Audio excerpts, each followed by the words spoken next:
ikhlaskan di dalam mengisi waktu ini dengan kita telah mengawali membaca juz ke-29 ini dengan membaca surah Al-Mulk. Namun sepertinya beliau masih belum hadir bersama-sama kita pada saat ini, Bapak dan Ibu. Maka semoga Bapak dan Ibu berkenan apabila kita melanjutkan kembali mengisi waktu kita dengan membaca surah Al-Qalam. Namun saya baru saja ini ada informasi dari Ibu Susi, sebentar lagi beliau akan hadir. Nah, sama-sama saja kita doakan Bapak dan Ibu, semoga Allah berikan kemudahan dan kelancaran atas kehadiran beliau, dan betapa pentingnya kita mendengarkan nasihat dan tausiah beliau pada pagi hari ini, tidak saja di dalam kita mendapatkan uraian daripada makna dan pesan-pesan dari ayat yang kita baca pada pagi hari ini, yaitu ayat ke-21 dan 22, dan semoga pula kita dapat mendapatkan pula nasihat dan pesan beliau sebagai pesan di akhir tahun menghadapi tahun ke-2023 ini. Semoga Allah berikan kemudahan, keberkahan kepada beliau dan juga tentunya kepada kita semuanya. Dan sekali lagi Bapak dan Ibu yang dirahmati Allah, kepada saudara-saudara kita, keluarga kita yang tengah menderita sakit pada saat ini, sekali lagi kita doakan semoga Allah segera sehatkan dan Allah sembuhkan, dan semoga jemaah kita ini adalah jemaah yang senantiasa mendapatkan limpahan rahmat, barakah dan ridha Allah Subhanahu wa Ta'ala. Nah, Bapak dan Ibu, kita masih terus menunggu kehadiran beliau, dan kepada Bapak dan Ibu yang boleh jadi pada pagi hari ini adalah merupakan kesempatan pertama di dalam hadir ataupun menghadiri acara ngaji bareng online ini, bahwa peserta kita dari berbagai penjuru tentunya hadir, Bapak dan Ibu, baik yang berada di dalam negeri sendiri dari Sabang sampai Merauke, dan juga dari berbagai belahan bumi, termasuk juga beberapa saudara kita, ada yang dari Amerika, ada Ibu Suce, ada Ibu Alia, ada Ibu Inun yang hadir di dalam acara kita ini, dan juga saudara kita dari beberapa negara lainnya. Semoga Allah berikan keberkahan dalam persaudaraan kita ini, dan semoga kita semuanya Allah jadikan bukan hanya persaudaraan dunia, namun Allah abadikan sampai dengan kita menjadi saudara akhirat, ditempatkan bersama-sama di jannahnya Allah Subhanahu wa Ta'ala. Nah, Bapak dan Ibu, tentunya kita bisa membayangkan ya bahwa bagaimana Profesor Nasaruddin Umar di tengah kesibukannya terus berupaya menghadiri acara kita ini, sebagaimana halnya kita dapati pada pagi hari ini, walaupun baru landing di Makassar, namun tetap berkomitmen untuk mengisi acara kita. Semoga nilai-nilai keistiqomahan seperti ini, Bapak dan Ibu, dapat menginspirasi kita semuanya bahwa kadangkala kita gampang menyerah di dalam kehidupan ini, baru ada sedikit permasalahan saja sudah membuat kita meninggalkan potensi kebaikan yang bisa kita lakukan, padahal sesungguhnya boleh jadi Bapak dan Ibu, kalau seandainya kita beristiqomah seraya memohon pertolongan Allah, mudah-mudahan dengan istiqomah di dalam melaksanakan kebaikan, permasalahan-permasalahan kehidupan yang kita hadapi pun, semoga Allah pun akan ringankan di dalam kita menghadapinya. Nah, baiklah Bapak dan Ibu, kita masih terus menunggu beliau pada saat ini.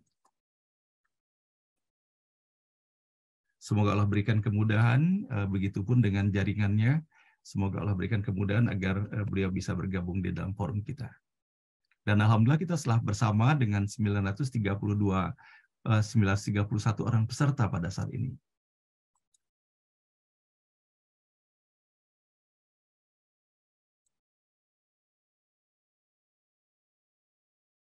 Baik, Bapak dan Ibu yang dirahmati Allah, kita masih terus menunggu, dan bahagia sekali pada pagi hari ini mendapati Bapak dan Ibu dalam keadaan sehat walafiat semuanya, sebagaimana yang saya bisa perhatikan melalui layar laptop pada pagi hari ini. Bapak dan Ibu sehat walafiat semuanya.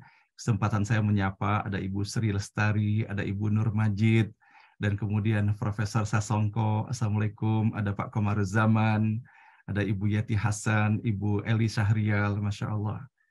Dan kepada Ibu Emi juga, Ibu Emi, Masya Allah Ibu Emi, atas koordinasi yang dilakukan sehingga buku Bunga Rampai NBO sudah dapat terdistribusikan pada saat ini. Jadi bagi Bapak dan Ibu yang berminat ingin mendapatkan bagaimana pesan-pesan kehidupan yang didapati dari peserta untuk peserta, bisa berhubungan dengan Ibu Emi tentunya selaku koordinator penerbitan buku Bunga Rampai NBO ini. Insya Allah akan sangat bermakna buku tersebut, di mana di dalamnya kita bisa mendapati tidak saja sambutan dari guru kita Kiai Haji Profesor Dr. Nasaruddin Umar, namun juga kita bisa mendapati tulisan beliau ya yang diambil dari materi yang pernah disampaikan pula di dalam forum ini. begitu banyak inspirasi yang bisa kita dapati dari buku itu, dan bahkan bukan hanya dari mereka-mereka yang sudah kita kenal, bahkan saudara-saudara kita boleh jadi selama ini hanya berada di belakang layar, hanya sebagai ibu rumah tangga di dalam kesederhanaan, namun ternyata tetap memiliki nilai-nilai yang sangat bermakna yang bisa disajikan untuk kita semuanya. Nah, alhamdulillah Bapak dan Ibu, Profesor Dr. Nasir Umar sudah hadir bersama-sama kita pada saat ini, alhamdulillah, dan masih proses connecting pada saat ini. Audionya masih belum tersambungkan, namun beliau sendiri sudah hadir. Nah, bersama-sama kita sapa beliau. Assalamualaikum warahmatullahi wabarakatuh, Ustadz. Mari bersama-sama kita isi dengan bersolawat saja, Bapak dan Ibu ya. Salatullah, salamullah, ala toha rasulillah. Salatullah, salamullah, ala yasin habibillah. Salatullah, salamullah, ala toha rasulillah. Salatullah, salamullah, ala yasin habibillah. Bapak dan Ibu yang dirahmati Allah, sementara menunggu, saya mendapati pada surah ke-59, surah Al-Hasyr, mengawali ayat-ayat yang selalu kita bacakan setiap pagi di dalam pembukaan acara ini, yaitu ayat-ayat tentang Asmaul Husna. Maka pada ayat ke-18, terdapat pesan Allah yang ditujukan kepada orang yang beriman. A'udzubillahi minasyaitonirrajim. Bismillahirrahmanirrahim. Ya ayyuhalladzina amanu taqullaha wal tanzur nafsum ma qaddamat lighad. Wattaqullaha innallaha khabirum bima ta'malun. Wahai orang-orang yang beriman, bertakwalah kepada Allah, dan hendaklah setiap orang memperhatikan apa yang telah diperbuatnya untuk hari esok, yaitu hari akhirat. Dan bertakwalah kepada Allah. Sungguh Allah Maha teliti terhadap apa yang kamu kerjakan. Betapa kalau misalnya kita memperhatikan ayat ini adalah ayat yang sangat relevan dengan situasi dan kondisi yang kita hadapi pada saat ini, khususnya pada penghujung tahun ini. Bahwa bagaimana di dalam ayat ini Allah mempertanyakan kepada kita untuk memperhatikan apa yang kita lakukan pada hari ini untuk mempersiapkan hari esok kita. Dan menarik lagi Bapak dan Ibu, pada ayat ini terdapat dua perintah takwa. Ya ayyuhalladzina amanu taqullah, wahai orang-orang yang beriman, bertakwalah kepada Allah. Kemudian di tengah-tengahnya, wal tandur nafsum ma qaddamat lighad. Maka perhatikanlah apa yang kita perbuat untuk hari esok kita. Dan kemudian ditutup lagi dengan wattaqullah, dan bertakwalah kepada Allah. Sehingga kalau misalnya kita memperhatikan hal ini saja Bapak dan Ibu, bahwa pakaian takwa adalah merupakan pakaian yang mengawali dan mengakhiri kehidupan kita. Itulah yang Allah sampaikan di dalam ayat ke-18 ini. Dan semoga Bapak dan Ibu yang kita laksanakan dalam keseharian kita seperti halnya apa yang kita jalani sekarang ini pun adalah sebagai upaya dan ikhtiar kita untuk mempersiapkan hari esok kita. Dan sejatinya hanya ada 3 hari yang Allah berikan untuk kita. Hari kemarin, hari ini, dan hari esok. Hari kemarin adalah hari yang tidak bisa kita jangkau kembali. Yang tersisakan bagi kita hanyalah catatan atas apa yang telah kita lakukan pada hari kemarin. Sementara hari esok juga masih misteri bagi kita. Bahwa tidak ada seorang pun yang mengetahui apakah kita akan masih ada hari esoknya dalam kehidupan di dunia ini. Nah, sehingga hari ini yang ada, yang menjadi milik kita, dan inilah kesempatan kita sesungguhnya untuk mempersiapkan hari esok itu. Dan kalau seandainya kita tidak tahu apakah kita akan, Allah masih berikan kesempatan hari esok kita dalam kehidupan di dunia ini, namun sebuah kepastian yang harus kita yakini bahwa hari esok hakiki kita adalah hari esok di akhirat nanti. Maka kalau seandainya untuk perjalanan kehidupan kita di dunia saja kita mempersiapkan sungguh-sungguh apa yang akan kita dapati pada hari esok kita, maka sepatutnya pun lebih sungguh-sungguh lagi kita menyiapkan untuk hari esok yang hakiki, yang pasti kita jumpai itu adalah hari akhirat kita. Sehingga mudah-mudahan atas apa yang Allah sampaikan dalam ayat ke-18 pada surah ke-59 Al-Hasyr ini, benar-benar Allah berikan kesan yang sangat mendalam untuk menjadi perhatian bersama bagi setiap diri kita, untuk mempersiapkan diri kita masing-masing. Wala takunu kalladzina nasullaha fa'ansahum anfusahum ulaika humul fasiqun. Itulah ayat berikutnya. Dan janganlah kamu seperti orang yang lupa kepada Allah, sehingga Allah menjadikan mereka lupa akan diri sendiri. Mereka itulah orang-orang yang fasik. Dan alhamdulillah kini Prof. Nasr Umar sudah dalam proses joining kembali Bapak dan Ibu. Semoga Allah berikan kemudahan dan kelancarannya.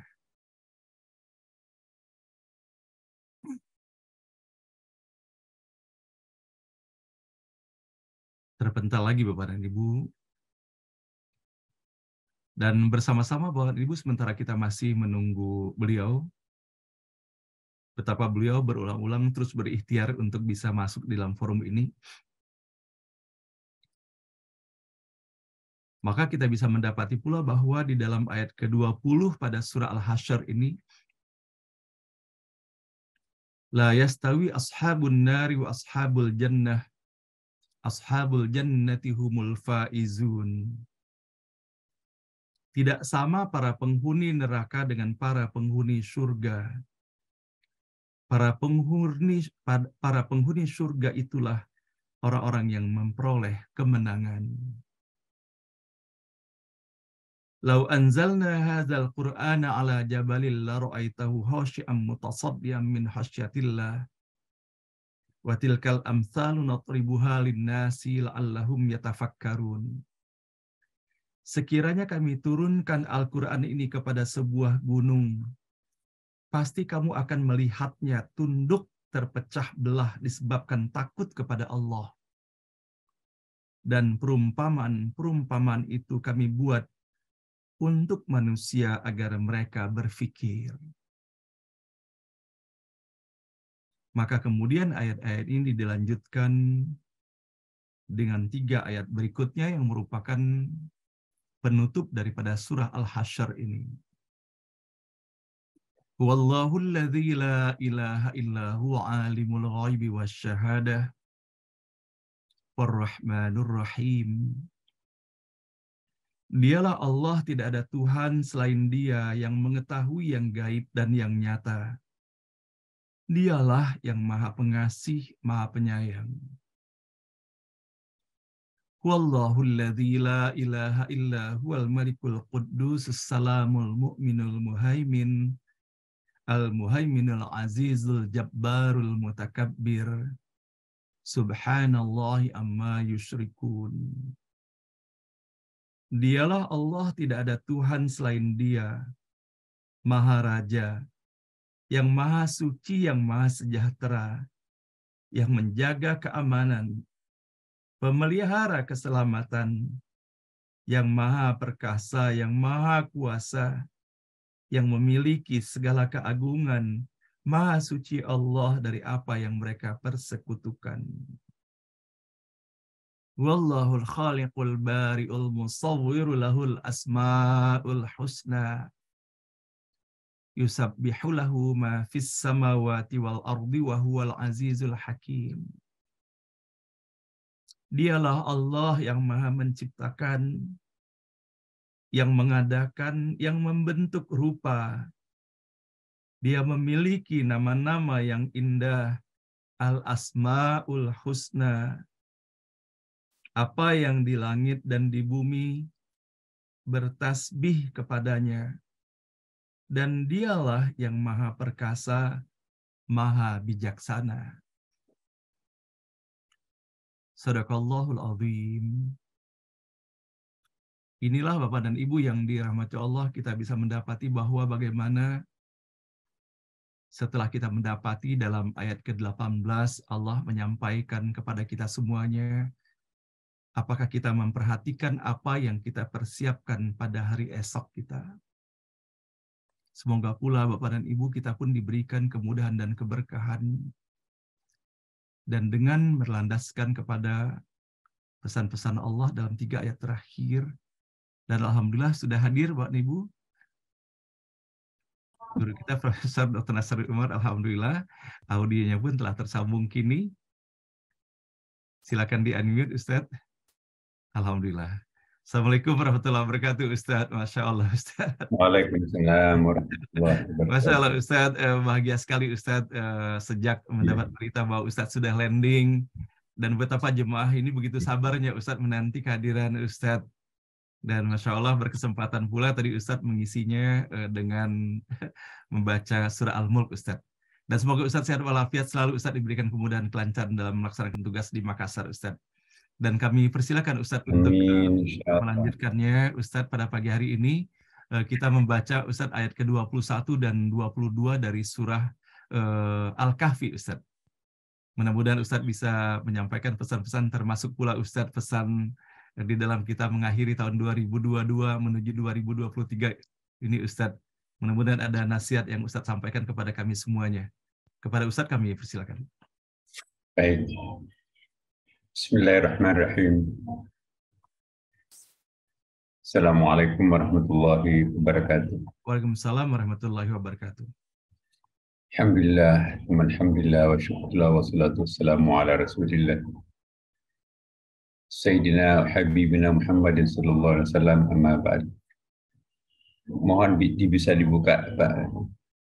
Saya bisa tampilkan ayatnya. Sudah Ustaz. Sebentar.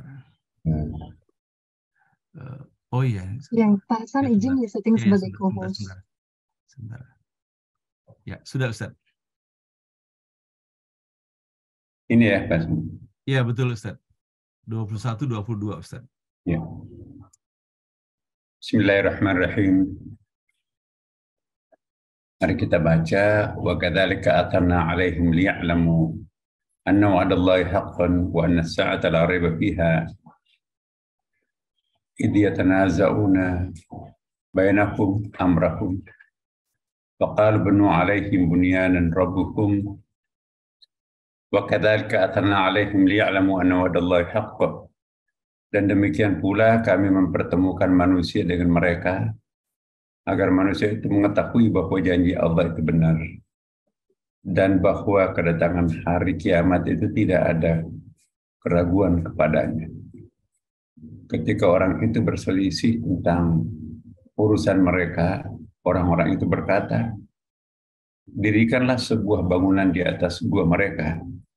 Tuhan mereka itu lebih mengetahui tentang mereka. Orang-orang yang berkuasa atas urusan mereka berkata, sesungguhnya kami akan mendirikan sebuah rumah peribadatan di atasnya. Mungkin yang kita akan tekankan satu kata saja dalam ayat ini ya, untuk bahan renungan untuk kita semuanya. Dan ini sekaligus kita bicara tentang penutupan hari-hari terakhir tahun 2022 ini. Wa kadzalika atharna 'alaihim liya'lamu. Dan demikian pula kami mempertemukan manusia dengan mereka agar manusia itu mengetahui bahwa janji Allah itu benar. Ya, apa itu janji Allah? Bahwa kedatangan hari kiamat itu tidak ada keraguan padanya. An-nasa'atah. Apa arti an-nasa'ah, hari kiamat ya?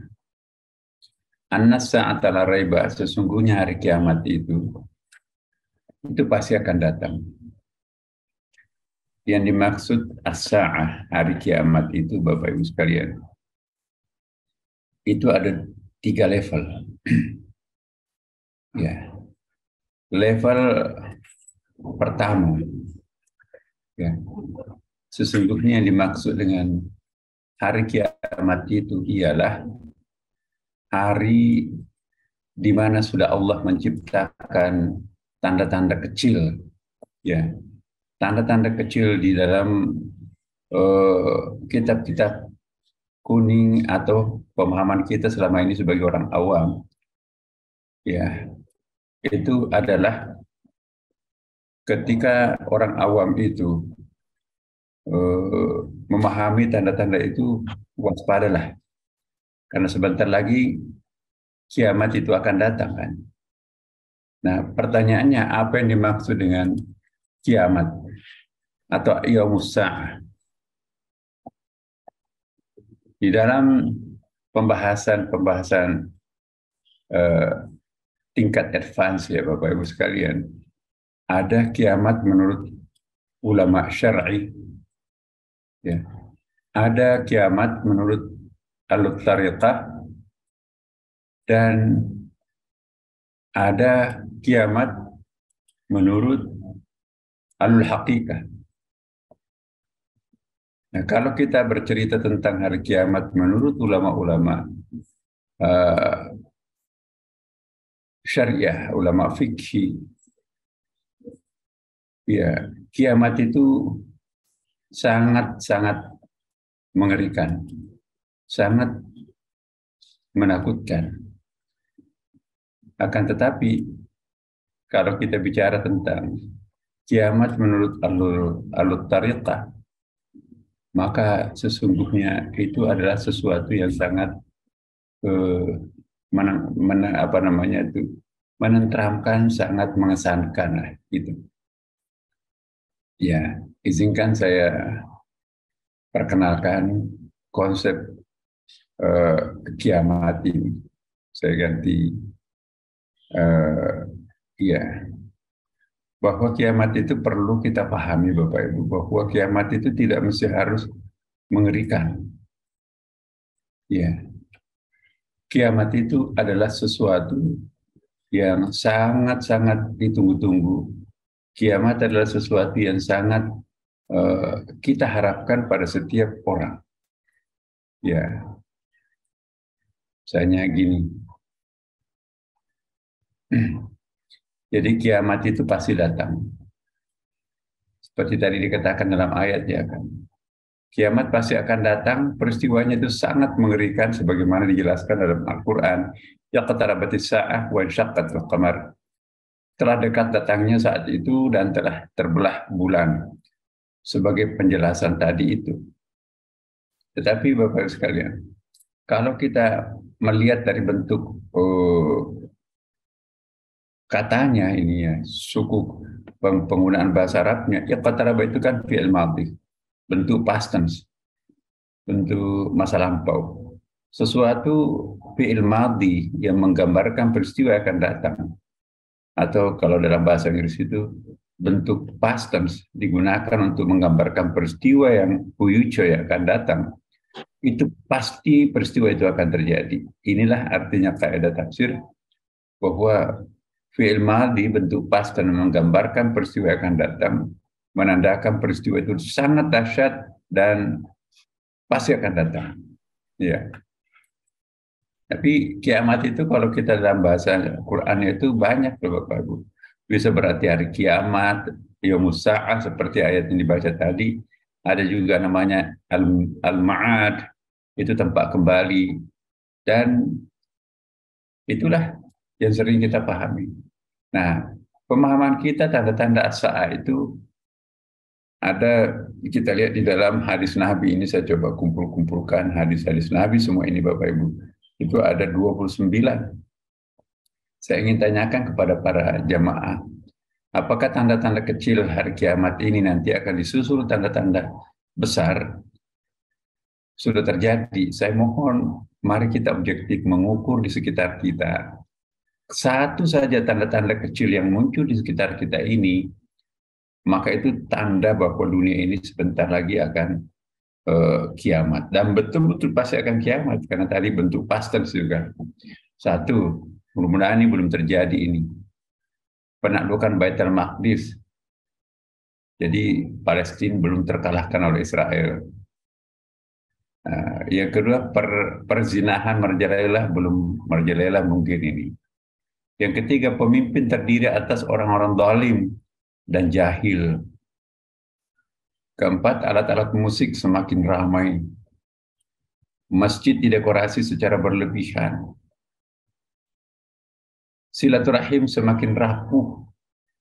Berlomba-lomba mencari ilmu untuk mengejar jabatan. Ya. Kemudian ulama karismatik ya semakin punah. Mari kita lihat, sudah terjadikah atau belum? Orang-orang hina mendapatkan jabatan penting. Hadis loh ini Bapak Ibu. Pemberian salam hanya kepada sahabat dekat.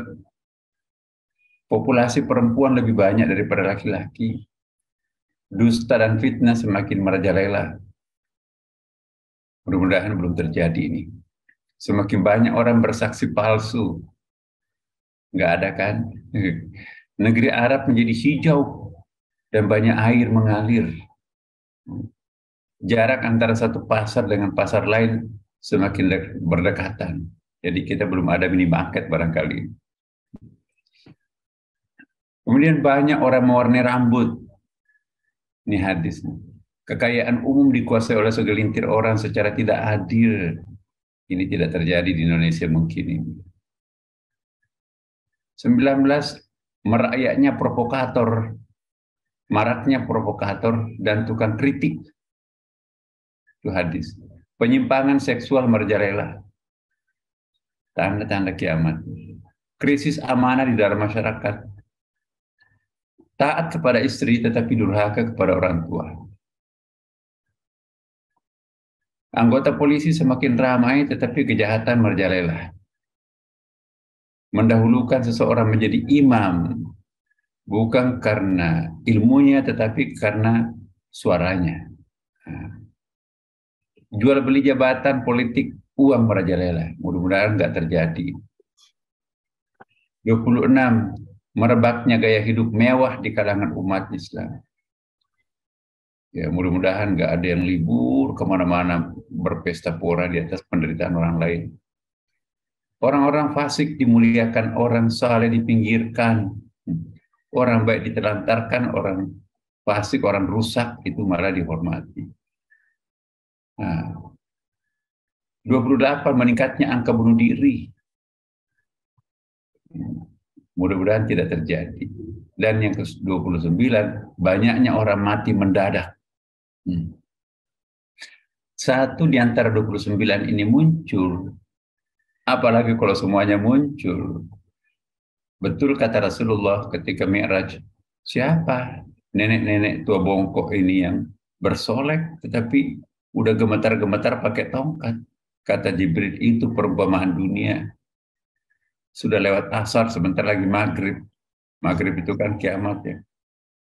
Nah, 1400 tahun lebih bumi ini sudah bongkok ya, bersolek pakai tongkat, berarti sebentar mungkin sudah oleng lah sekarang ini. Nah, kita lihat tanda-tanda kalau itu sudah muncul Bapak Ibu. Muncul tanda-tanda kubra. Yaumus Sa'al kubra. Munculnya dukhan, ada semacam asap beracun menyebabkan kematian secara fatal. Kita gali sumur, gas beracunnya muncul. Kita ngebor untuk mengambil air minum, gas beracunnya merebak kemana-mana. Itu tanda akan muncul. Munculnya Dajjal menebarkan fitnah besar dan mengakibatkan kematian masif. Ya. Munculnya Dabah, itu sejenis binatang melata, sejenis binatang raksasa yang akan muncul di sekitar perbukitan kota Mekah. Jadi Mekah pun juga ada ancamannya. Kalau Dajjal tidak bisa memasuki kota Mekah dan Madinah, tapi kalau Dabah bisa. Matahari timbul dan tenggelam tidak beraturan. Cuaca tidak beraturan. Kadang serong ke kanan matahari itu terbitnya, kadang serong ke kiri. Ya. Jadi ada semacam perubahan iklim. Itu dampak-dampak menjelang tanda-tanda kiamat besarnya. Turunnya kembali Nabi Isa alaihissalam ke bumi dan kehadirannya membawa secercah harapan untuk membunuh Dajjal. Tapi tidak lama itu trompet sangkakala akan dibunyikan. Munculnya Ya'juj wa Ma'juj dalam jumlah masif yang akan membuat kerusakan di permukaan bumi. Itu dalam surah Al-Kahfi nanti juga bagian terakhir ada ini. Yaitu ada semacam binatang melata juga. Semua hijau-hijauan, daun-daunan itu dimakan semua padi-padian, tidak kebagian manusia. Semua air tawar itu dikonsumsi oleh mereka. Manusia nggak kebagian. Silahkan minum air garam, air laut. Bermunculan gempa bumi dahsyat di mana-mana, ya, terutama di belahan bumi bagian timur. Nggak tahu kita termasuk timur. Jadi gunung batuk berjamaah, longsor di mana-mana. Itu prolog untuk munculnya tanda-tanda kiamat besar. Disusul juga dengan gempa dahsyat di kawasan semenanjung Arab. Munculnya api raksasa yang akan menghalau manusia menuju pada mahsyar. Na'udzubillah. Itu kiamat menurut pemahaman al-syariah yang sering kita pelajari kan. Tetapi mari kita lihat kiamat menurut ahlu tariqah, Bapak Ibu. Dalam perspektif ahli tarekat bertingkat-tingkat, ada kiamat kecil, ada kiamat menengah, ada kiamat besar. Nah, kalau tadi kita ngeri ya, Bapak Ibu. Nah, sekarang ini kita akan melihat pandangan kita terhadap kiamat itu kayak apa. Al-qiyamatus sughra. Kiamat kecil itu ialah orang-orang yang hidup dalam suasana kebodohan, al-jahul, ya, dan sama sekali tidak mengenal Tuhannya dan arti kehidupan. Pokoknya nggak ada filosofi kehidupannya. Dia hidupnya untuk makan, bukan makan untuk hidup, dan selanjutnya untuk beribadah dan menjadi khalifah. Jadi kalau orang nggak sadar siapa dirinya, itu sudah kiamat pertama terjadi. Ya, walaqad zara'na li jahannama katsiran minal jinni wal insi lahum qulubun la yafqahuna biha wa lahum 'aynun la yubsiruna biha wa lahum adhanun la yasma'una biha. Ulaika kal an'am bal hum adallu ulaika humul ghafilun. Ini ayatnya kiamat pertama dalam perspektif tarekat. Sesungguhnya kami jadikan untuk isi neraka jahanam itu kebanyakan dari jin dan manusia. Mereka mempunyai hati tetapi tidak dipergunakan untuk memahami, menghayati ayat-ayatnya. Mereka mempunyai mata tetapi tidak dipergunakan untuk melihat tanda-tanda kekuasaannya. Mereka mempunyai telinga tetapi tidak dipergunakan untuk mendengar seruan-seruannya. Mereka itu sebagai binatang ternak, bahkan mereka itu lebih hina lagi daripada binatang-binatang. Dan orang itu yang lalai, termasuk al-ghafil, lalai. Itulah Bapak Ibu. Nah, setelah menjalani kehidupan yang gelap gulita itu, ya nggak sadar, berusaha menanggalkan atau berusaha meninggalkan dunia kebodohan, maka pada saat itu ia akan mengalami kematian yang juga disebut dengan kematian kecil, al-qiyamus sughra.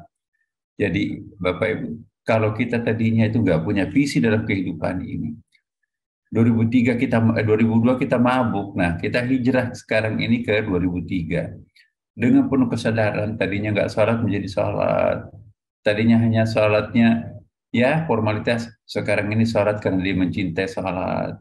Tadinya mungkin dia mencintai sholatnya tapi masih mengharapkan surga, tapi dia mengharapkan surga, sekarang tidak ada lagi yang diharapkan selain Allah. Jadi tahapan-tahapan peningkatan kesadaran itu disebut dengan al-qiyamah. Nah, jadi positive connotation ini kan Nah, jadi tadinya kita mabuk-mabukan, sekarang kita sadar. Itu kiamat pertama. Dan itu juga disebut kematian. Jadi pernah saya sebutkan bahwa kematian di dalam perspektif Al-Quran itu bukan hanya berarti matinya, berpisahnya jasad ini dengan roh. Berpisahnya tubuh ini dengan nyawa. Kematian juga bisa terjadi kalau roh itu kembali kepada Tuhannya. Nah, kalau kematian yang kedua ini, badan kita masih hidup, tapi roh kita kembali kepada Allah. Misalnya kalau kita zikir puncak kepada Allah, akhirnya kita fana, itu mati lah. Ya. Ada ayatnya, ada hadisnya banyak. Ada hadisnya, an-naumu akul maut, ketika kita tidur, itu kita mati. Ya. Mutu qabla anta mutu, matilah sebelum kalian mati. Jadi mati itu bermacam-macam, bertingkat-tingkat. Nah, mati yang umum dipahami masyarakat itu ketika badan itu terpisah dengan nyawa. Tapi matinya para alul hakikah ialah ketika seseorang itu mampu mengembalikan kepada Tuhan rohnya, ingatannya, perhatiannya, tawakalnya sepenuhnya kepada Allah, kembalikan dirinya kepada Allah, itulah disebut dengan inna lillahi wa inna ilaihi raji'un. Kita berasal dari Allah dan kembali kepadanya. Mengembalikan diri kita kepadanya tanpa harus melalui pintu kematian. Itu juga bisa juga melalui pintu zikir, bisa juga melalui pintu salat. Ketika kita salat itu betul-betul kita merasa menyatu dengan Allah, itu mati kita. Itu jenis kematian lain. Dan itu juga kiamat. Nah, jadi kematian ini nanti terbagi dua lagi. Ada kematian mautul iradah atau iradi, ada al-mautul ikhtiyari. Ya, kematian yang dikehendaki, ya itu yang mengikuti alur kehidupan secara pasif, dan kematian yang diikhtiarkan jika ia proaktif untuk memperbaharui jalan hidupnya. Jadi kalau mati biasa seperti yang kita alami sekarang ini, yang kita lihat juga, itu al-mautul iradi. Tapi kalau ada di antara kita para jamaah di sini bersungguh-sungguh untuk khusyuk, bahkan sampai jadi fana, menyatu dengan Tuhan, itu yang disebut dengan al-mautul ikhtiyari. Jadi kita itu bisa mati berkali-kali.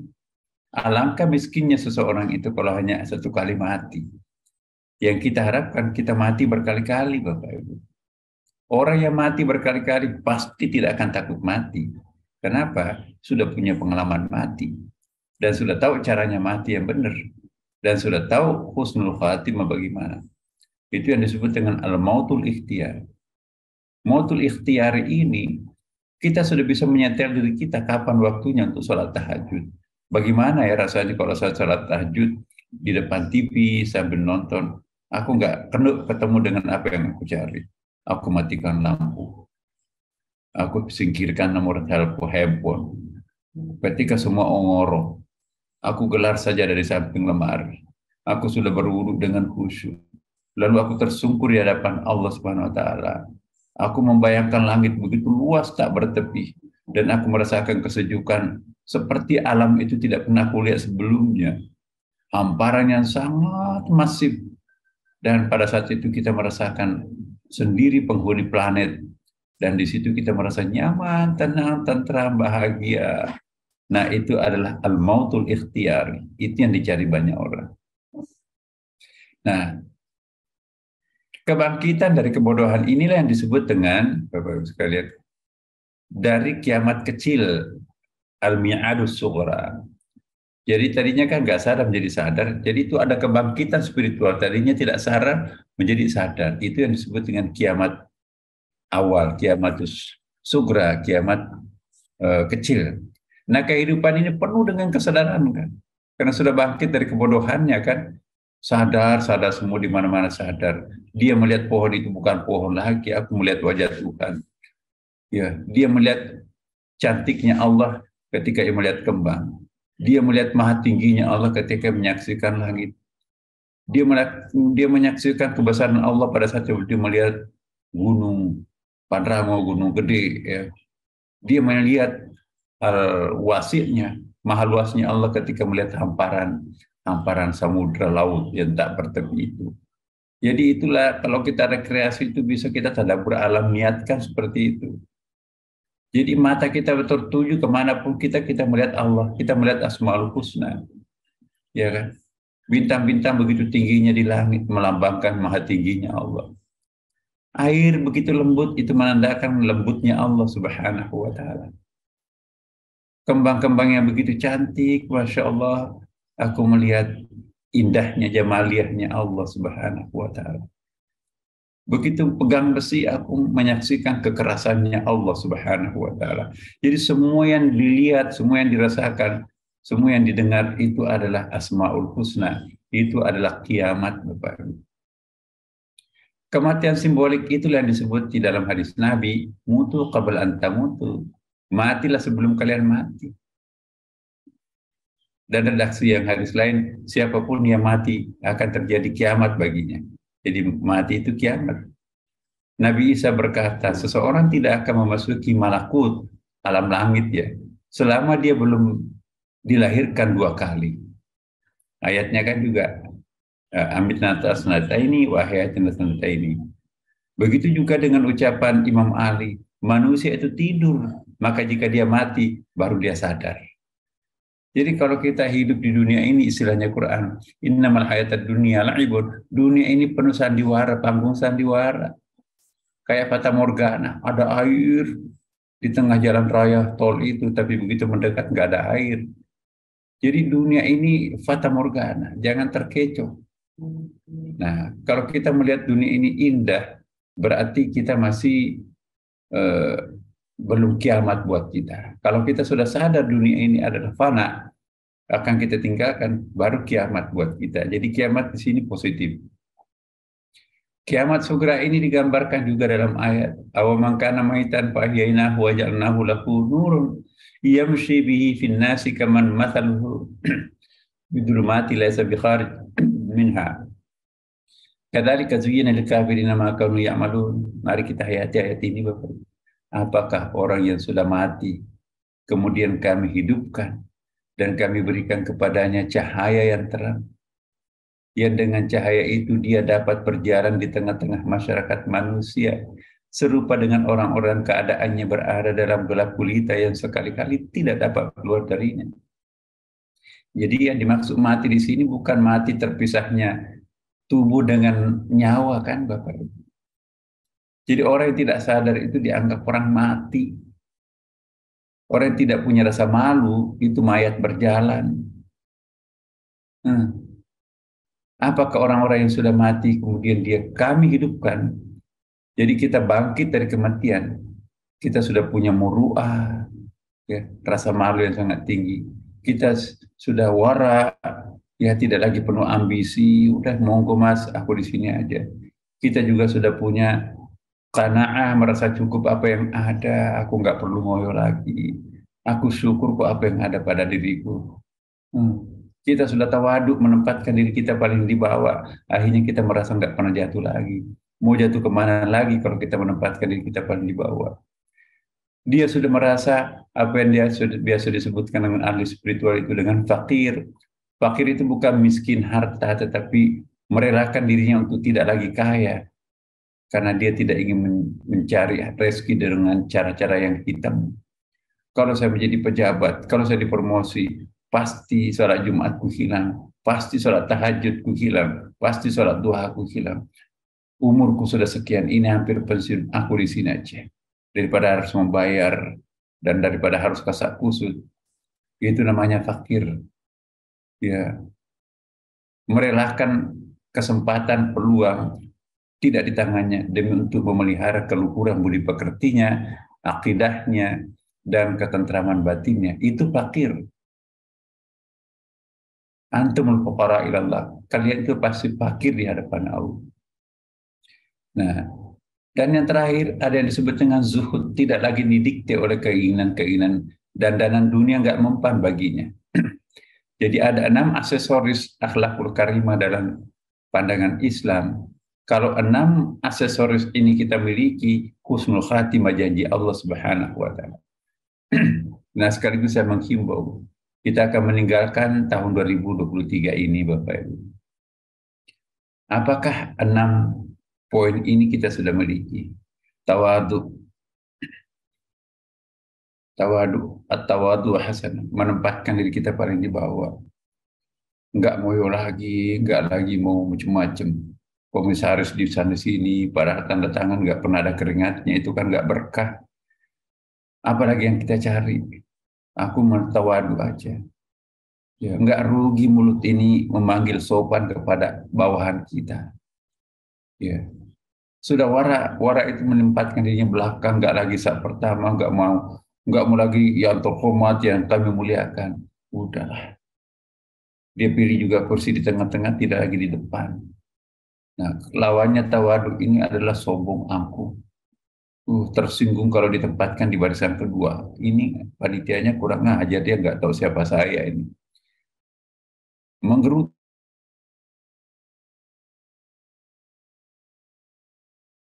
di belakang, mas. Orang yang ora itu sengaja memilih di belakang. Pak, monggo Pak di depan Pak, enggak, aku di sini aja. Sama-sama kok sound sistemnya juga denger. Tanpa tersinggung, enak sekali kalau orang ora itu. Dan yang ketiga adalah qanaah. Sudah selalu merasa cukup apa yang ada pada dirinya, tapi lawannya adalah rakus, tidak pernah cukup. Dikasih 1 gunung emas, mau 5 gunung emas. Sudah punya 5 gunung emas, mau 10 gunung emas. Itu adalah lawan daripada qanaah. Ya. Yang keempat adalah muru'ah, Bapak Ibu. Muru'ah itu dia tidak akan menggunakan pakaian yang bisa menyebabkan orang lain berdosa. Norak banget pakaian. Mau kemana, Bu? Mau lihat takziahan. Ya Allah, mau pergi takziahan berlian. Dari salon. Pakai mobil mewah. Itu out of context itu. Ya. Mulut sudah terpelihara, tidak ingin mulutnya menyakiti perasaan orang lain. Bahasa tubuhnya pun juga tidak ingin menyinggung perasaan orang lain. Tidak ada satupun orang yang tidak suka terhadap orang yang kanan. Ya.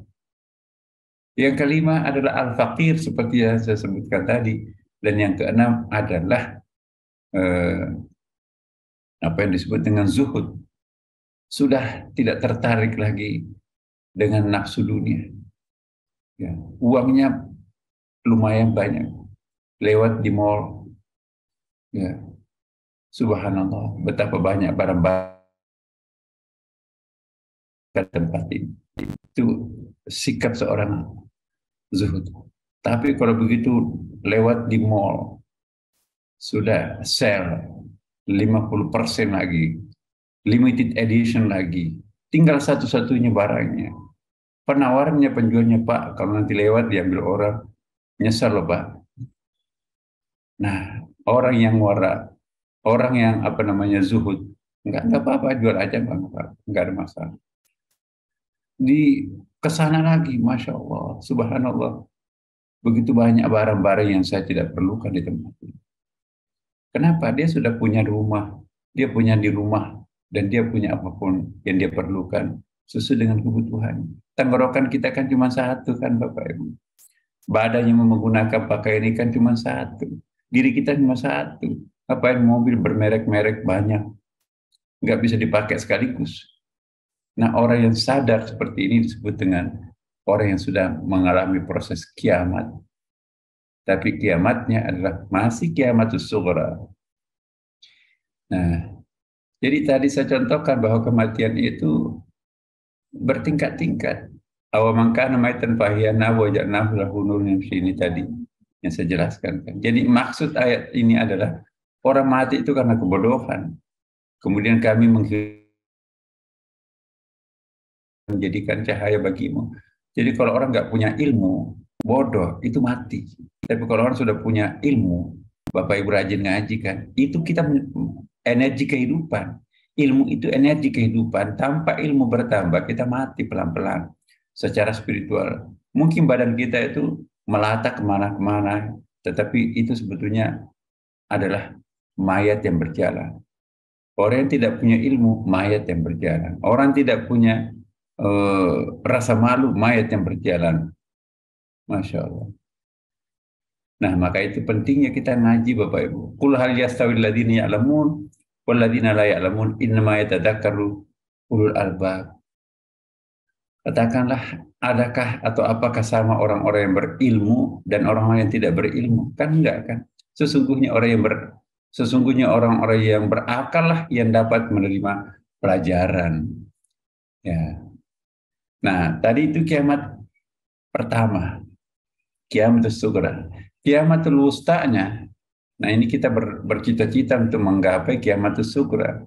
Ketika seseorang itu bangkit daripada keterpurukan karena kebodohan, kerendahan budi pekerti, kemudian ia bangkit dan menjalani hidupnya dalam suasana akhlakul karimah, 6 aksesoris tadi, dan dihiasi juga dengan suasana batin yang tentram, tenang, damai, selalu tersenyum, ya, dia menyaksikan wajah Tuhan dimanapun juga berada. Maka Fir'aun pun dia cintai, sama mencintainya Nabi Musa seperti Siti Asia, ya kan? Karena semuanya adalah Asmaul Husna.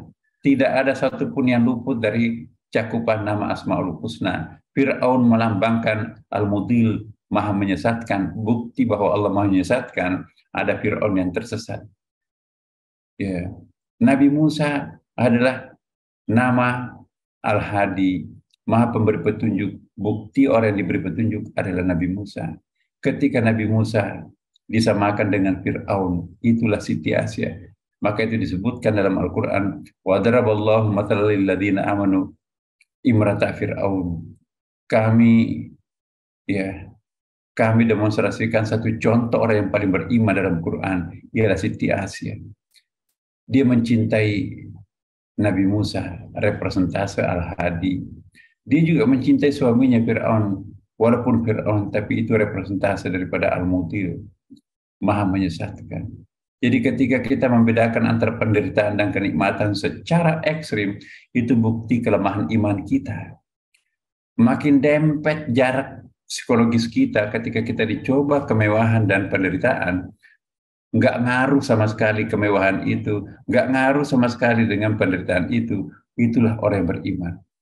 Tapi kalau kita membedakan secara diametrikal antara kemewahan, kenikmatan, kesenangan, kebahagiaan, keasyikan, dan sebaliknya adalah penderitaan, kesulitan, kesusahan, kekecewaan, itulah orang yang tidak beriman.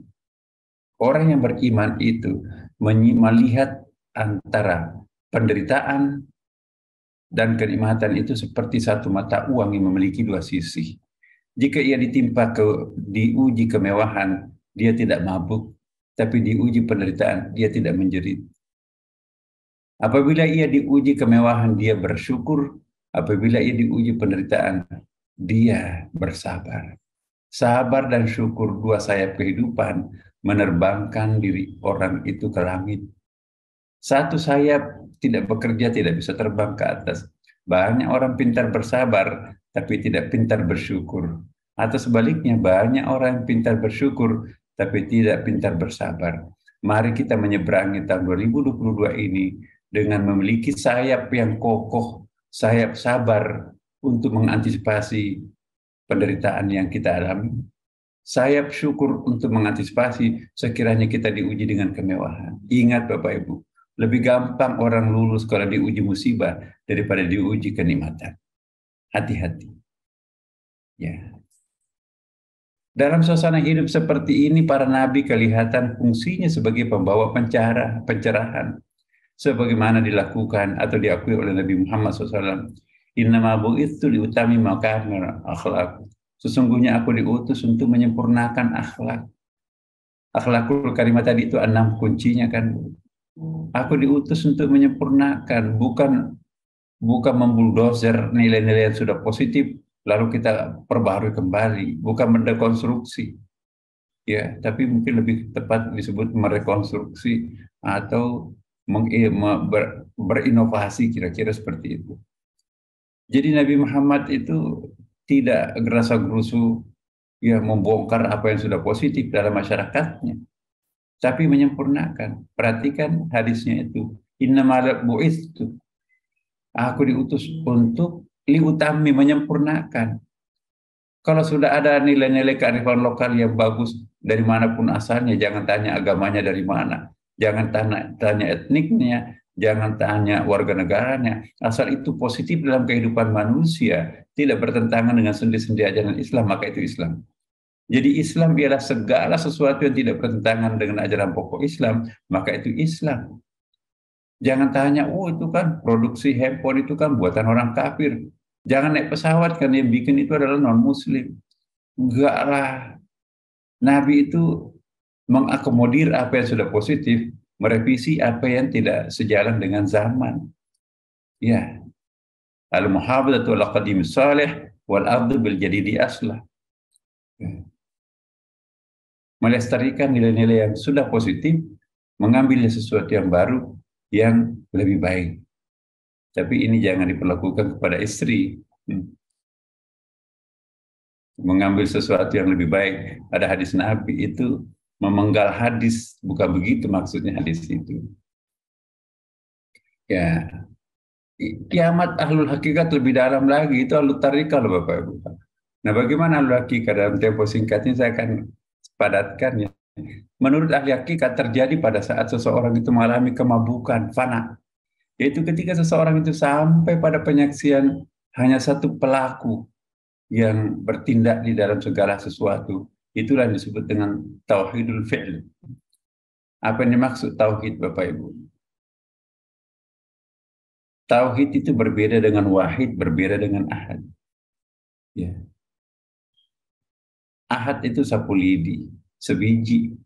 Wahid itu beberapa, ya, sapu lidi, tapi kita ngambil satu, berarti temannya masih ada yang lain kan.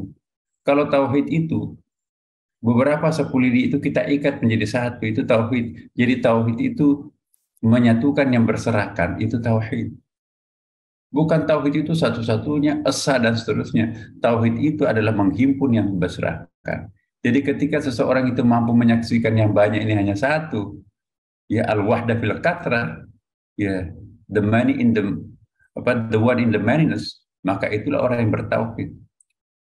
Ya. Selama kita belum bisa menyatukan apa yang banyak ini, entitas-entitas yang ada di hadapan kita begitu banyak, ribuan jumlahnya. Kalau kita nggak bisa menyimpulkan bahwa itu the only one existent, hanya satu keberadaan, yaitu keberadaan Allah. Dia yang tampil dalam bentuk gunung, langit, bulan, bintang, ya binatang, pohon, manusia. Semuanya adalah Dia. Fa'ainama tuwallu fathamma wajhullah dalam bahasa Quran. Kemanapun kalian menghadapkan mukamu, engkau akan menjumpai wajah Tuhanmu. Jadi kulluhum wajhullah. Everything is the face of God. Ya, apapun yang Anda lihat itu adalah face of God. Ya, tapi not God itself ya kan. Karena ada wajah di situ kan. Tuhan tidak mengatakan fa'inama tuwallu fathammallah, kemanapun kalian menghadapkan mukamu, engkau akan menjumpai Allah, tapi the face of God, not Allah itself, ya kan. Nah, itu nanti ada pembahasan tersendiri, Pak Hasanuddin. Kita tidak bahas di sini. Kalau ini pengajian Nuh kita ini memang setiap hari kita kaji seperti ini.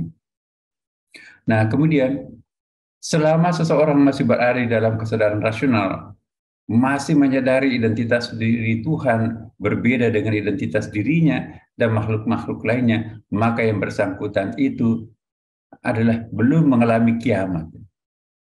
Jadi kiamat dalam perspektif ahli hakikat ini sangat positif, bahkan kiamat itu didambakan. Selama kita membayangkan bahwa banyak keberadaan, dan diantara keberadaan itu adalah diantaranya Allah. Ada pohon, suatu keberadaan kan. Ada laut, keberadaan. Ada keberadaan matahari, ada keberadaan bintang. Tapi ada Allah juga punya keberadaannya sendiri. Jadi banyak keberadaan. Nah kan seperti itu kita berteologi selama ini kan. Keberadaan-keberadaan di mana-mana. Tapi spesifik keberadaannya Allah yang maha tinggi di atas. Kita mah makhluknya di bawah. Nah, itu adalah teologi yang belum mencapai puncak. Teologi puncak itu ada yang disebut dengan tauhidul zat, tauhidul asma, tauhidul af'al, tauhidul sifat. Ya, jadi tauhid asma itu penyatuan nama-nama. Semua nama ini bukan hanya asmaul husna namanya Allah, nama-nama jenis pohon, ya kan, Semua nama-nama alam semesta ini itu juga Asmaul Husna, namanya Allah. Nama alam semesta dengan segala spesies dan genusnya itu, semua nama-nama itu pada hakikatnya adalah nama Allah juga kan? Karena siapa yang tampil dalam bentuk alam? Sebelum alam ini jadi alam, sembunyi di mana alam ini? Dia dari Allah kan semuanya. Nah kalau semuanya berasal dari Allah, nama-nama yang sebanyak itu pun juga namanya Allah juga kan? Jadi Asmaul Husna itu bukan hanya 99, Asmaul Husna Al-Azim iya, tapi Asmaul Husna semua nama-nama termasuk nama bapak-bapak ibu-ibu di sini semuanya itu Asmaul Husna juga, nama Allah juga, karena pada hakikatnya alam ini siapa? Kalau alam ini bersumber dari Allah, logikanya, maka pada hakikatnya alam ini siapa? Kalau Allah itu maha suci, alam ini berasal dari yang maha suci, maka pada hakikatnya alam ini suci atau kotor enggak? Ya suci, maka itu sepatu kita kena najis, pakai berjalan sekian langkah, enggak ada lagi zatnya najis itu, enggak ada lagi warnanya, enggak ada lagi baunya, udah bisa pakai sholat itu, udah bersih itu, karena tanah itu bersih kan. Kalau tanah itu kotor, kita kotor kan, berasal dari tanah kan. Hati-hati di sini. Nah, terakhir Bapak Ibu sekalian, bagi ahli hakikat, orang yang sudah tersingkap baginya tire-tire perbuatan dengan basirahnya, hingga ia tidak menyaksikan segala perbuatan kecuali berasal dari perbuatannya dia, maka yang bersangkutan itu telah bebas daripada penyaksian selainnya. Dengan demikian ia telah mengalami kiamat. Dia tidak melihat Fir'aun, dia tidak melihat Musa, dia tidak melihat binatang atau manusia. The only one thing, hanya Allah Subhanahu wa Ta'ala. Nah, itulah orang-orang yang kiamat bagi ahli hakikat. Tanda-tanda kiamat menurut ahli hakikat antara lain merasakan puncak tawakal, taslim dan takwid. Dia merasakan aku bukan yang melakukan kok Tuhan. Ya, dia merasakan dirinya bukan dirinya lagi. I'm nothing, everything is God. Ya kan? Dan seterusnya dan seterusnya. Perbedaannya dengan konsep kiamat ahli tarekat tadi. Nah, apa yang dianggap kiamat wusta menengahnya ahli tarekat itu baru dianggap kiamat sugra kecilnya ahli hakikat. Jadi ada persambungannya. Jadi kalau kita bikin lingkaran ya, dikit titik sambungnya ada. Jadi kiamat kubranya tarekat kiamat tarekat itu kiamat sugranya ahli hakikat. Kiamat wusta bagi ahli hakikat ialah ketika manusia itu sudah berada dalam suasana tauhid zati. Jadi everything hanya dia kok. Tidak ada aku, tidak ada engkau, tidak ada siapapun, tidak ada apapun yang ada. Antum sama itu, kalian lah yang memberi nama. Oh ini pohon, ini bulan. Tadinya nggak ada namanya tuh. Kalian lah yang memilah-milah itu nama entitasnya seperti apa. Ya, itu hanya satu zat untuk semuanya. Kiamat ini diibaratkan dengan penyaksian bahwa seluruh zat itu bakal dengan zat Allah. Setelah zat-zat tersebut itu fana dan hak sebagaimana dalam firman-Nya. Nah ini dia. Kullu man 'alaiha fan wa yabqa wajhu rabbika dzul jalali wal ikram. Semua yang ada di bumi itu akan binasa dan tetap kekal wajah Tuhan yang mempunyai kebesaran dan kemuliaan. Nah ini Bapak Ibu. Ulama fikih syariah. Kiamat ialah ketika Dajjal ngamuk, hancur alam. Ketika bumi itu digulung, ya kayak blender gitu loh. Di blender semua alam semesta ini, lautnya disatuin dengan gunungnya, semuanya di blender menjadi satu, tinggal airnya. Nah, lalu menguap airnya itu nothing, maka semuanya akan fana, semuanya akan hancur binasa. Oke, karena dalam teori Demokritos, alam ini kan sebetulnya adalah kumpulan atom-atom dalam filsafat Yunani kan. Tapi dibantah oleh Thales enggak. Demokritos pun juga dibantah bahwa atom itu kan masih ada lebih kecil, proton ya. Nah, ada lebih kecil dari proton itu apa? Air, the water. Nah, Anaximander ada lebih halus daripada air, yaitu uap. Nah, kalau uap itu kan menguap habis ya kan. Nah, jadi kalau semuanya sudah habis, maka tinggal Tuhan. Itu kiamatnya orang-orang syariah dan fikih. Tapi kiamatnya alul hakikat, tidak mesti matahari itu harus hancur. Tidak ada kata blender di situ. Tetap matahari itu utuh, tetap bulan, bintang, planet itu utuh. Tapi pandangan mata kita menyaksikan tidak ada lagi matahari. Semuanya sudah nggak ada aku, nggak ada engkau. Yang ada hanya Allah. La mawujud illallah. Tidak ada yang mewujud kecuali the only one existent, hanya Allah. Itu kiamat juga kan. Jadi kiamat yang pertama di blender, kiamat yang kedua nggak ada yang di blender. Perasaan kita yang di blender. Pikiran kita yang di blender, bahwa semua ternyata aku terkecoh, yang aku lihat hanya satu kok, yaitu hanya Allah. Demikian, Assalamualaikum warahmatullahi wabarakatuh. Waalaikumsalam warahmatullahi wabarakatuh. Masya Allah, Ustaz, terima kasih sekali atas uraian mengenai kiamat yang begitu dalamnya pada pagi hari ini, diawali dengan apa yang kita dapati di dalam ayat ke-21, wa an-sa'ata la raiba fiha. Nah, Ustadz, pada pagi hari ini beberapa pertanyaan sudah terhadirkan, baik yang berada di kolom chat maupun yang disampaikan secara japri, Ustadz. Nah, yang pertama, Ustadz, yang disampaikan oleh Pak Kunto pada pagi hari ini, kami mendapati pertanyaan beliau, di mana beliau ingin menanyakan terkait dengan apa yang Ustadz sajikan tadi, Ustadz, di dalam sharing Ustadz, yang kami coba scroll dulu, Ustadz, di dalam pertanyaan Pak Kunto. Sebentar. Sebentar, Ustaz. Pak Kunto tadi menanyakan mengenai konsepsi mengenai, sebentar, Ustaz. Sebentar. Oke, ini Ustaz sudah ketemu. Ustaz, ditanyakan oleh Pak Kunto Baikuni, beliau menanyakan bagaimana mencegah agar dalam upaya meraih kekhusyuan, meleburkan diri dengan Allah yang al-mautal ikhtiari, tidak tergelincir ke dalam penuhanan dirinya sendiri gitu, Ustaz.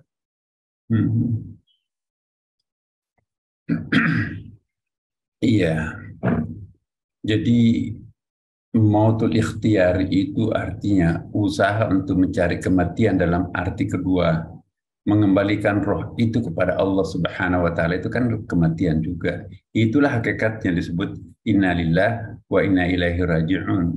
Kita kan innalillahnya itu kalau orang masukkan ke dalam liang kubur, udah komputernya itu sudah melewati fase-fase delta, kemudian death, itu kan datar tuh statistik komputernya itu namanya mati. Atau tidak berfungsinya batang otak, itu sudah dimasukkan mati biologis. Dalam Al-Quran, kematian itu bukan hanya mati biologis, tapi kematian itu juga bisa arti kesadaran. Ya, bangkit daripada kesadaran kematian, bangkit dari kebodohan menjadi ma'rifah tadi. Kita kan tidak tahu bahwa pohon itu ternyata juga bisa berfungsi wakil wajah Tuhan, ya kan? Itu kiamat itu. Selama ini kan kita jahul, pohon itu pohon. Saya sering mengatakan selama kita melihat pohon itu hanya pohon, gunung itu hanya gunung, itu ya kita masih ghafil, ya setingkat lebih tinggi dari binatang aja. Nah, kita dituntut untuk menjadi kiamat di sini. Bagaimana supaya melihat dan meningkatkan kesadaran kita bahwa semua apapun yang kita lihat itu adalah tajallinya, manifestation of God itu sendiri. There is no other. Terima kasih. Oke, baik. Berikut ini Ustadz dari Bapak atau Ibu Ardinis Arba'in, beliau menanyakan dari apa yang beliau pernah dapati dalam uraian Ustadz mengenai Tuhan yang personal dan Tuhan yang impersonal. Nah, beliau mohon memperjelas Ustadz bagaimana hal ini dan pada bagian mana dari Bismillahirrahmanirrahim itu yang personal atau yang impersonalnya. Dan kemudian apakah ada konsekuensi dari adanya pemahaman tersebut terhadap ibadah kita dan juga terhadap peningkatan ketakwaannya. Mohon maaf ini karena untuk sampai pembahasan personal God dan impersonal God ini kan perlu prolog ya. Kita di Nuh itu ya sudah 5 tahun baru masuk kepada pembahasan personal God. Karena ini kan very universal. Kita lihat di dalam agama Hindu juga sama sih sebetulnya kajian-kajiannya ya. Di impersonal God-nya di Hindu itu disebut dengan Brahma Nirguna, ya kan. Kalau personal God itu disebut dengan Brahma Saguna. Kalau dalam Kabbalah spiritual Yahudi itu ya impersonal God-nya itu disebut dengan Ein Sof ya. Personal God-nya itu disebut dengan Sefiret. Sama juga di agama Cina ya, agama Taoisme klasik itu ya, ada yang dan yin gitu kan. Jadi personal God itu artinya Tuhan yang tampil sebagai as a person. Wallahu ahad, ya kan? Dia adalah sirrul asrar, the secret of the secret. There is no one know, tidak ada yang siapapun tahu selain dirinya sendiri. Itu adalah personal God. Tapi kita tidak bisa memahami personal God tanpa memahami impersonal God itself. Jadi personal God itu alam semesta ini siapa sih sebetulnya? Ya. Yeah. Jadi masih ingat nggak dulu apa yang pernah kita sampaikan bahwa ada wujud universal, ada wujud partikular. Particular thing itu artinya gini, kita itu tidak sadar karena mata sensorial kita itu terlalu dominan. Saya sering mencontohkan bapak-bapak, ibu-ibu di sini yang tampil berapa jumlahnya nih, 950 tadi 1000-an ya. Ada yang pakai jilbab, peci, serban, jaket, jas, mukena dan seterusnya. Banyak sekali entitas yang kita lihat. Tapi yang kita lihat itu kita terkecoh dengan penampilan partikular, ya kan? Tapi kalau kita tarik ke atas, sesungguhnya yang kita lihat itu hanya satu sebetulnya, yaitu kapas. Kapas ini dipintal menjadi benang. Benang itu ditenun menjadi kain, bahan itu digunting-gunting, jadilah jas, jadilah macam-macam. Jadi karena kita terkecoh dengan penampilan partikular, maka wujud universal sang kapasnya itu tidak lagi kelihatan. Jadi pada satu saat sebetulnya kita melihat jilbab, tapi pada saat yang lain kita juga melihat kapas. Kalau stressing point kita itu melihat adalah jilbab itu ada orange, ada kuning, ada merah tuh. Tapi lupa bahwa itu adalah kapas. Nah, siapa yang tampil dalam bentuk jilbab? Kapas. Siapa yang tampil dalam bentuk karpet? Kapas. Siapa yang tampil dalam bentuk baju, peci? Adalah kapas. Tarik ke atas lagi, tapi ini kan meja bukan kapas. Ini komputer laptop kita ini bukan kapas. Tarik ke atasnya lagi itu kan dari tanah kan. Semuanya dari tanah. Wujud universal di atasnya kapas adalah tanah. Yang kita lihat itu tidak lain adalah tanah. Diri kita pun juga berasal dari tanah. Khalaqtahu min tin. Nah, tanah dari mana? Kata Demokritos, itu kumpulan atom. Ya, dibantah. Bukan atom yang paling kecil. Masih bisa dibagi 3 atom itu kan. Ya. Thales mengatakan tidak, itu adalah water, air. Ya, Anaximander itu dari uap. Habis menjadi uap itu nothing. Jadi kita itu nggak ada kamuflatif only. Nah, dengan demikian Bapak Ibu sekalian ya, bahwa personal God itu adalah sirul asrar, tapi impersonal God itu yang bertajalli menjadi manifestation itu yang begitu banyak itu. Ya, jadi pada hakikatnya seperti gini. Ada hadis Nabi begini Bapak Ibu. Ada sahabat lari melapor kepada Nabi, ya Rasulullah, ada orang aneh di pinggir kota Madinah. Kenapa? Masa salatnya menghadap ke pohon? Pokoknya salatnya itu bukan ke arah yang diperintahkan Nabi, ya pokoknya menghadapnya ke pohon, nyembah-nyembah pohon gitu. Ciri-cirinya apa? Begini-begini. Akhirnya Nabi menyimpulkan, oh itu bukan orang sembarangan. Itu Khidir. Salah seorang yang diberikan dispensasi untuk hidup sampai akhir zaman adalah Khidir. Ya. Kembali, sampaikan salam saya, karena Nabi ada tamu kan. Sampaikan salam saya kepada beliau dan suruh doakan saya untuk sukses menjalankan misi kenabiannya. Nah, balik sahabat itu. Assalamualaikum ya Syekh. Rasulullah menyampaikan salam dan minta dibantu mendoakan agar sukses menjalankan misi kenabiannya. Setelah berdoa, pergi hilang. Nah, apakah Khidir yang dipuji dalam surah Al-Kahfi ini, kan ada kisahnya kan? Apakah itu musyrik karena menyembah pohon? Ya. Definisi musyrik itu sangat-sangat bertingkat-tingkat, Bapak Ibu. Kata Ibnu Arabi, musyrik itu apa sih? Ya, kalau orang yakin bahwa semua alam semesta ini pada hakikatnya adalah tajallinya Allah, apakah Khidir menyembah pohon? Enggak lah. Enggak mungkin. Figur kontroversi seperti Khidir itu sesat. Cuma kita pikirannya nggak sampai ke tingkat yang apa yang dipikirkan oleh Khidir. Masa perahu satu-satunya mata pencarian orang itu dilubangin? Masa anak kecil tak berdosa itu cekik lehernya mati seketika? Tapi dipuji dalam Al-Quran. Tapi pasti Komnas Anak itu marah. Ya kan? Tapi Tuhan punya definisi lain tentang kebenaran itu sendiri. Bagi kita, oh itu musyrik. Masa menyembah pohon. Tapi Nabi memuji.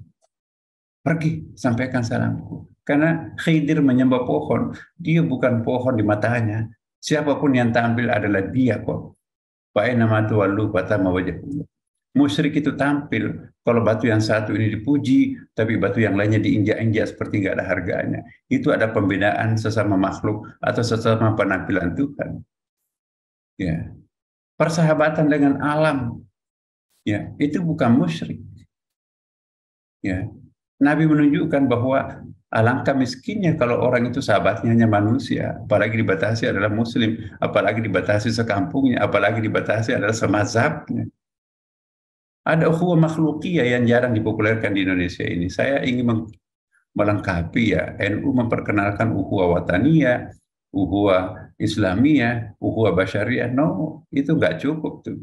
Ada yang satu poin yang the most important one is ukhuwah basyariah, ukhuwah makhlukiyah. Persamaan kita sebagai makhluk. Kita semuanya kan mewakili Tuhan dalam bentuk impersonal God, itu tajallinya Allah Subhanahu wa taala. Ada melihat kodok, ada melihat siapapun juga. Itu kan sama-sama kita sebagai ciptaan Allah Subhanahu wa taala. Sebagai sesama makhluk, jangan saling menghina satu sama lain. Nah, kalau ini filosofi ini yang kita anut, maka kita itulah yang disebut, saya ingin menyebut dengan ekoteologi.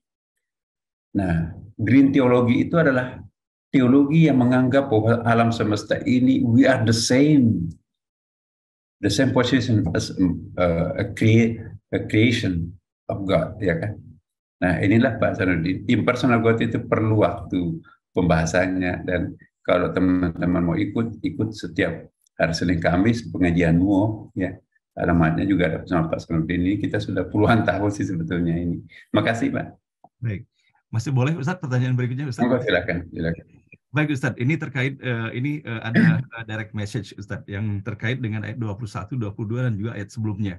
Bahwa di dalam surah Al-Kahfi ini disebutkan mengenai berapa hari mereka tertidur itu, dan bahkan ada ayat disebutkan 309 tahun, dan kemudian juga berapa orang keberadaan mereka, dan terus bagaimana juga dengan keberadaan anjing yang disebutkan bersama dengan mereka ini Ustadz, terkait dengan jumlah itu sendiri. Nah, bagaimana hakikat mengenai angka-angka yang terdapat di dalam Al-Quran ini Ustadz sesungguhnya? Iya. Pembicaraan tentang angka dalam Al-Quran itu biasa disebut dengan ayat-ayat qat'i. Tidak bisa diinterpretasikan lagi. Misalnya puasa disebutkan dengan 1 bulan. Jangan ditambah, jangan dikurangi. Jadi kalau ada aliran atau mazhab merubah angka-angka yang ditetapkan Allah dalam Al-Quran, salat 5 waktu menjadi salat 6 waktu atau 3 waktu, hemat saya itu menyimpang. Karena yang angka-angka atau sifatnya ayat kuantitatif dalam Quran itu sifatnya qat'i, tidak usah diinterpretasi. Misalnya Lailatul Qadar khairum min alfi syahr, ya, kemuliaan 1000 bulan. Al-Fon itu memang angka 1000, tetapi dalam semantik bahasa hermeneutik, bahasa secara hermeneutik itu 1000 itu bisa berarti begini, itu living account pada waktu itu, ya. Orang menyebutnya 1000 itu angka maksimum. Orang Arab itu belum bisa menghitung di atasnya 1000. Pokoknya maka itu kata Alfon itu angka maksimum unlimited tanpa batas ya kan. Maka itu ulama tafsir itu Lailatul Qadar khair min alfi syahr. Lailatul Qadar itu kemuliaannya melebihi daripada ribuan bulan atau beribu-ribu bulan. Not only a month, not only month, bukannya satu bulan, not only a year ya. Tapi itu beribu. Jamak di situ, Alfon itu. Nah itu bisa diinterpretasi seperti itu. Nah, Nabi Khidir itu tidur 309 tahun. Ya, ada yang memberikan ulasan bahwa kukunya ya diukur, ya pertumbuhan kuku itu per bulan itu berapa. Nah ini non-stop sampai kukunya itu berseliweran di mana-mana. Rambutnya pun juga tumbuh, ada keluar buah sebagian. Ada pohon raksasa di depan mulut gua kemarin, nggak ada. Anjingnya pun juga demikian. Ya, jadi ini banyak versi. Ada yang mengatakan tahun di situ apa? Karena setiap negeri itu kan definisi satu tahunnya, tahun Jawa, tahun Miladiah, tahun Hijriah kan beda angka-angkanya itu. Ya jangan-jangan satu tahun itu adalah satu bulan itu misalnya, menurut ukuran-ukuran lokal pada waktu itu. Nah ini yang menimbulkan perdebatan. Tetapi ulama muktabar dalam Al-Quran menganggap bahwa satu tahun di situ adalah satu tahun Hijriah atau satu tahun itu kan beda 10 hari aja kan. Nah dengan demikian maksudnya 309 tahun tidur itu di dalam kamusnya Allah Subhanahu wa taala sangat-sangat lama. Ya, jadi tidur ini juga lain tidur, lain fana. Nabi Musa tidur 3 bulan, ya kan? Aku ingin percaya mutlak kepada kamu ya Allah. Bagaimana aku bisa mutlak mempercayai engkau kalau aku nggak pernah melihat? Kata Allah, nggak mungkin Musa.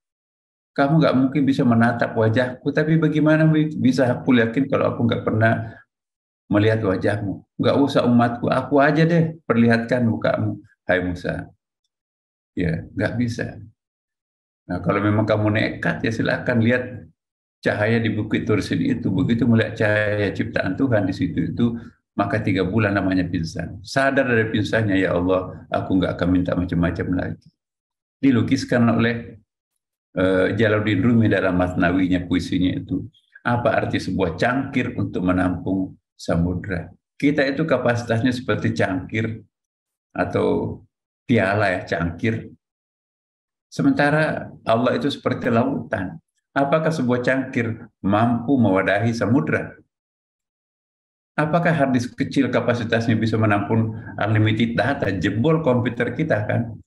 Nah itu Nabi Musa tetap nekat. Kan kita akan lihat perdebatan bagi Musa dan Khidir itu. Satu sangat spiritual, yaitu Khidir, dan satu yang sangat rasional, yaitu Musa. Tapi pada akhirnya kita akan lihat bahwa ternyata rasional itu nggak ada apa-apanya. Wa ma'utitu minal ilm illa qalil. Ilmu itu sekuku hitam tuh nggak ada apa-apanya tuh.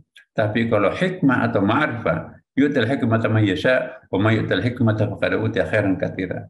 Unlimited tanpa batas kalau kita menggunakan referensi batin. Jadi tidak bisa kita memahami Allah dengan akal, tapi bisa kita pahami melalui hati. Ya, hati itu bagaikan lautan untuk menampung samudra. Sedangkan akal itu bagaikan cangkir untuk menampung samudra. Jadi jangan bangga kalau profesor, jangan bangga kalau ada pendidikan formalnya. Itu hanya cangkir yang kita miliki. Ya, jangan memandang enteng para arifin, sebab dia punya lautan untuk menampung samudra itu sendiri. Maka itu pendidikan formal, informal itu sangat berbeda. Nanti pada kajian-kajian kita mendatang ada yang disebut ilmu laduni, Bapak Ibu. Mudah-mudahan pas waktunya nanti saya membahas itu ya. Miladunia ilman itu ayat 60, 65, 70 ya, penting itu untuk kita bahas ya. Apa yang dimaksud ilmu laduni? Ya, nanti saya kira pecah konsentrasi kita nanti di sini kalau saya jelaskan apa itu ilmu laduni. Yang jelas bahwa alangkah miskinnya seseorang itu kalau gurunya hanya orang hidup. Alangkah miskinnya seseorang mahasiswa kalau gurunya hanya dosen. Tapi kita harus mampu belajar apa yang disebut dengan impersonal teachers. Impersonal teachers is the more important than personal teachers. Kita kan selama ini banyak belajar kepada personal teachers, personal lectures, tapi ada yang disebut dengan impersonal lectures. Ya, yu'til hikmata may yasha. Ya. Dan alangkah miskinnya seorang mahasiswa kalau gurunya hanya orang hidup. Karena dalam keyakinan kita dari Al-Quran ya, bahwa orang itu nggak pernah mati sebetulnya, hanya pindah tempat aja. Rohnya itu nggak pernah mati. Kata siapa roh itu mati? Manusia itu kan makhluk abadi, diawali ketiadaan dan tidak akan pernah diakhiri ketiadaan. Hanya pindah tempat, pindah tempat. Kita itu udah transit dari alam arham rahim ibu di alam fana ini. Besok kita transit lagi di alam barzah. Alam barzah transfer lagi ke alam akhirat. Manusia sekali jadi manusia, tetap akan jadi manusia, tidak mati-mati lagi. Sampai nanti itu di neraka, penghuni neraka itu di dalam akhir surah An-Naba, ya laitani kuntu turaba, ya Allah kembalikanlah aku jadi tanah, daripada nanti disiksa seumur hidup di neraka ini. No way. Sekali Anda jadi manusia, tetap Anda akan jadi manusia. Karena Anda makhluk abadi. Diawali ketiadaan dan tidak akan pernah berhenti menjadi manusia. Saya kira cukup. Baik, baik. Terima kasih Ustadz atas tausiah yang disampaikan pada pagi hari ini, dan kepada Bapak dan Ibu yang pertanyaannya belum tersampaikan, kepada Pak Rudi Rajab, kemudian ada lagi tambahan pertanyaan Pak Kunto, dan juga kepada Ibu Madaningsih. Mudah-mudahan pertanyaan disampaikan pada hari ini dapat kita sampaikan kembali kepada Prof. Nasrul Umar pada hari Jumat yang akan datang. Baik, Prof. Saya kira kita sampai pada akhir daripada tausiah dan tanya jawab pada pagi hari ini. Namun kami akan berikan kesempatan kepada Prof. Soradi untuk menyampaikan ucapan terima kasih mewakili seluruh peserta. Kepada Prof. Soradi kami persilakan. Silakan, Prof.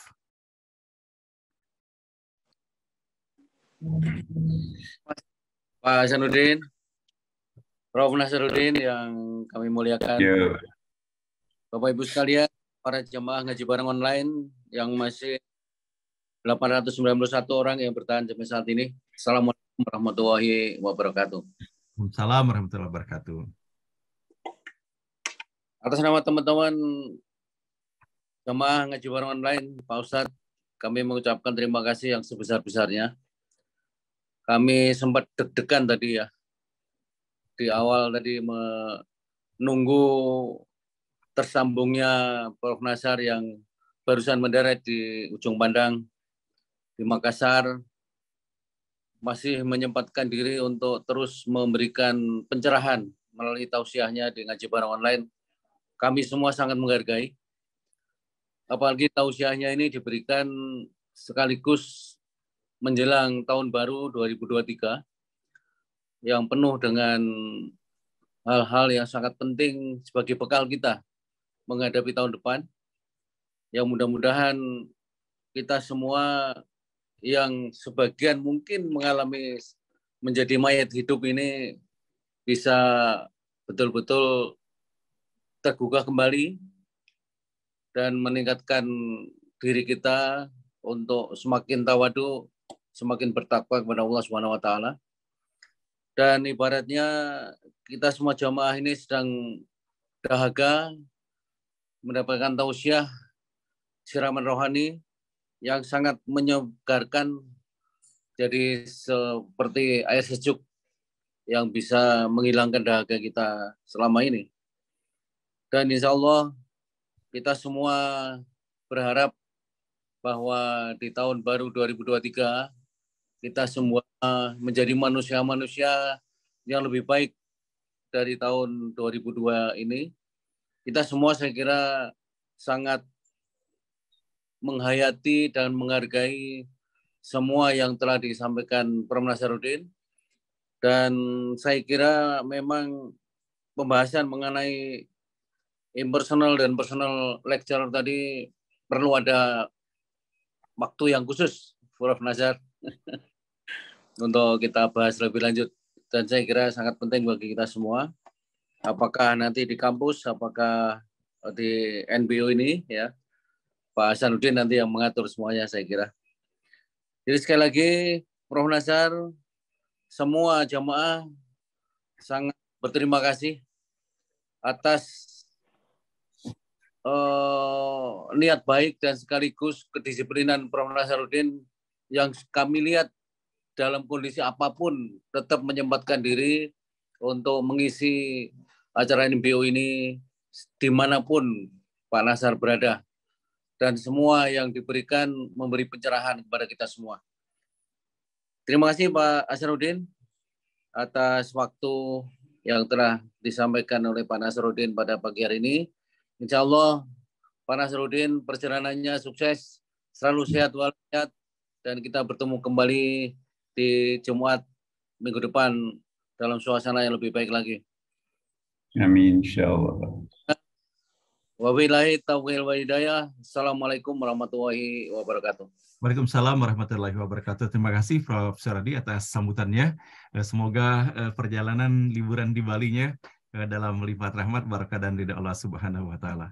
Nah, baiklah Bapak dan Ibu yang dirahmati Allah, kita akan mengikuti doa yang dipimpin oleh Profesor Dr. Nasrul Umar, dan kemudian setelah beliau menutup doa nanti kita akan melanjutkan pembacaan juz ke-29 pada pagi hari ini, di mana tadi sementara menunggu kehadiran beliau telah kita awali dengan membaca surah Al-Mulk, sehingga nanti kita akan melanjutkan membaca juz ke-29 ini yang akan diawali dengan pembacaan surah Al-Qalam oleh Ustadz Syamsul Ma'arif. Dan selanjutnya kepada Prof. Nasar, kami persilakan Ustadz untuk memimpin doa pada pagi hari ini.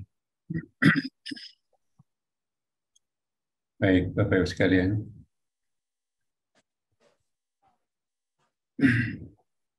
Al-Fatihah. Bismillahirrahmanirrahim. Alhamdulillahirabbil alamin, arrahmanirrahim, maliki yaumiddin. Iyyaka na'budu wa iyyaka nasta'in. Ihdinas siratal mustaqim. Siratal ladzina an'amta 'alaihim ghairil maghdubi 'alaihim waladdallin.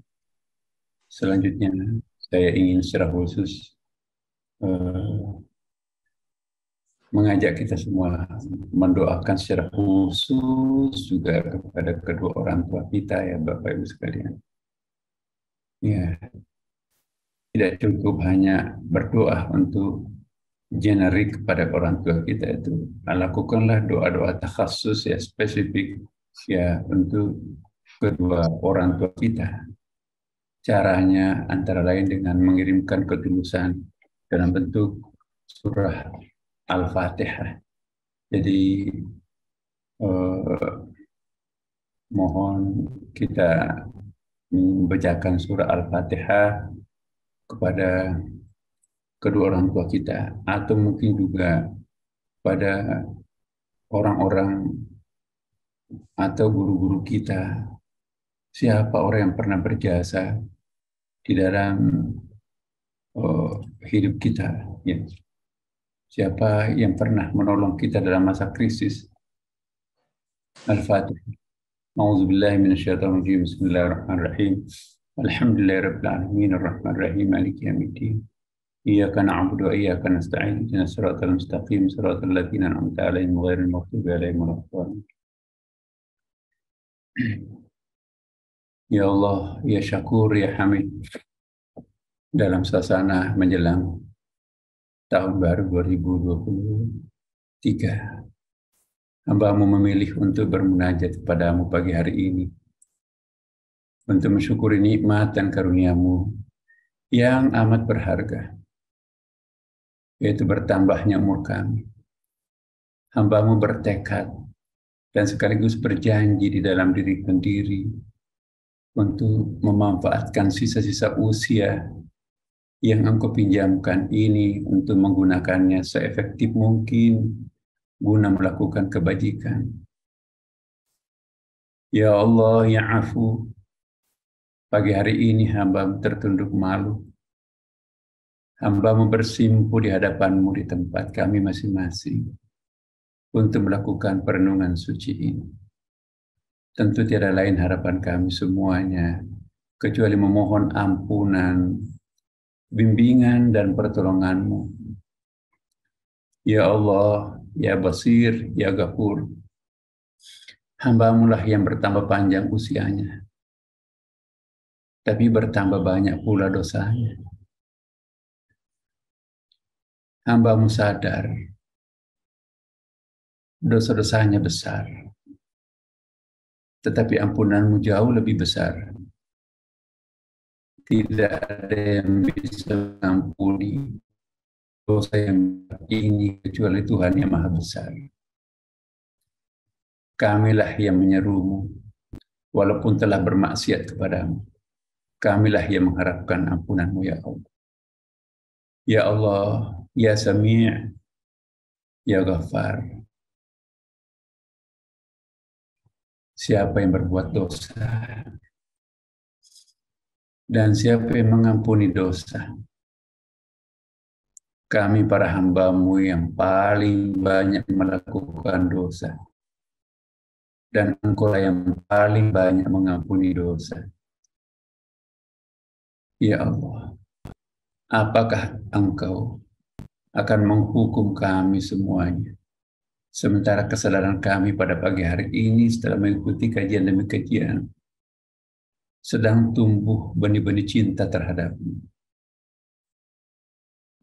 Apakah akan Engkau hukum dan siksa kami, sementara tubuh kami sudah rebah bersujud dan beribadah kepada-Mu?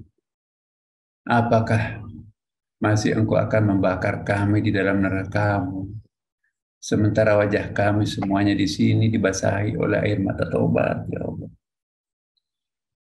Masihkah Engkau akan membenci kami, para hamba-Mu di sini, di Zoom ini, sementara jiwa kami sudah diliputi rasa cinta yang teramat dalam terhadap-Mu, ya Allah?